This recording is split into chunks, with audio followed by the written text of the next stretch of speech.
Eu gostaria de perguntar se você acha que a tomada de consciência do Hamlet faz com que ele perca o medo da morte e se você acha que a nossa sociedade se esquece um pouquinho desse fato que nós vamos morrer.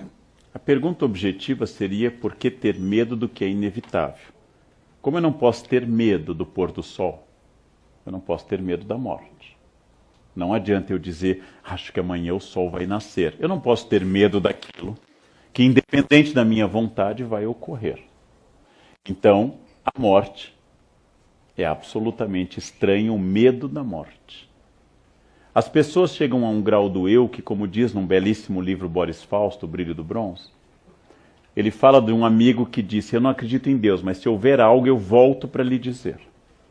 Ou seja, talvez não exista um Deus, mas o meu eu existe. E ele vai sobreviver na eternidade e vai voltar. É uma crença de que o meu eu é mais forte até do que Deus. É interessante isso. Eu acho que o medo da morte tem uma resposta religiosa clássica.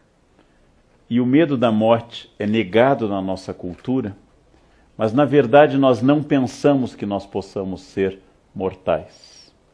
O fato de que cada vez mais nós queremos prolongar a juventude é um momento histórico muito específico.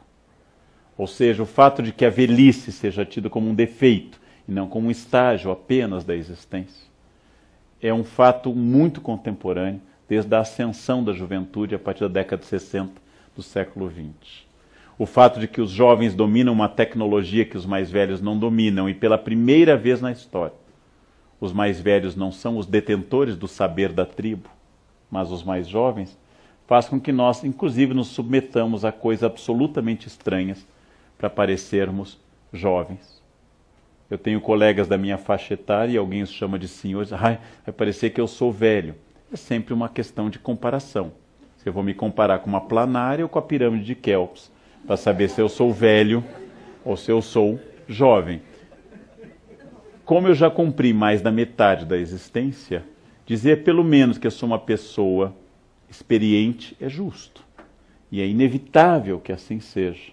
Mas o que eu quero dizer é que o medo da morte é sinal de falta de conhecimento. A grande sabedoria de vida é a preparação para aquilo que vai dar sentido a tudo que eu fiz, que é morrer.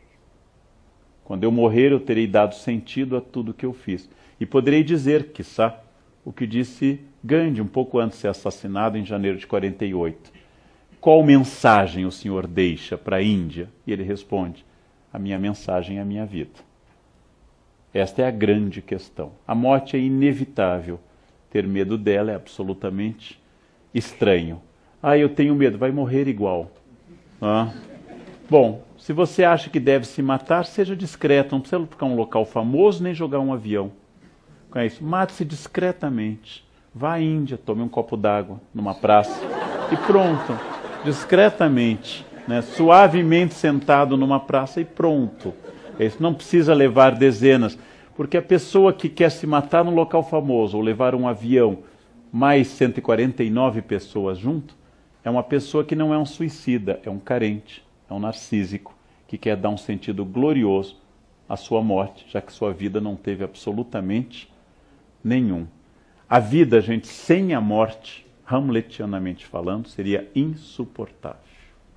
A Sibila Cumana, que pediu a juventude eterna ao deus Apolo, e se esqueceu, a vida eterna, esqueceu de pedir a juventude, quando completou 1000 anos queria morrer, mas não conseguia. Os vampiros são melancólicos, porque são eternos. Em crepúsculo, alvorecer, pôr do sol, arrebol, os vampiros são sempre depressivos, estão sempre mal, sempre olham para baixo, meia luz, porque os vampiros não morrem.